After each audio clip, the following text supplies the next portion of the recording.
It's the early 90s, and you're packing into your elementary school classroom. As you cross through the doorway, you see the best part of your day sitting right at the back of the room.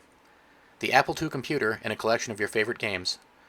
Rocket Factory was a basic rocket building game that gave the player a small assortment of parts they could use to design their own rockets. You were then able to do test launches and see how high you could get them to go.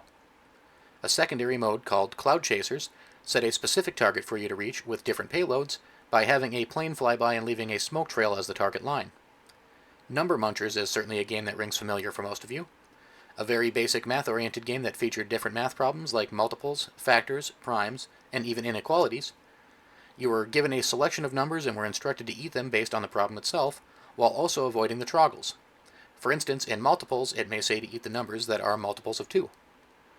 Players were scored on their accuracy and it even featured a Hall of Fame Leaderboard.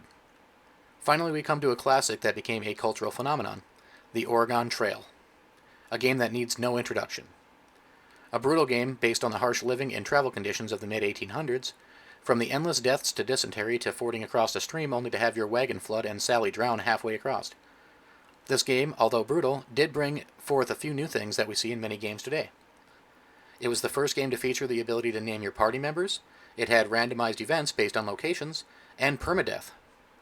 All three of these games were primarily published and developed by MECC, or the Minnesota Educational Computing Consortium, which was an organization founded in 1973 for the purpose of advancing availability of computer software in education. While the company went defunct in 1999, their legacy still remains with us today.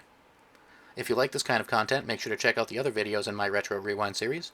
Take care, everyone, and thank you for watching.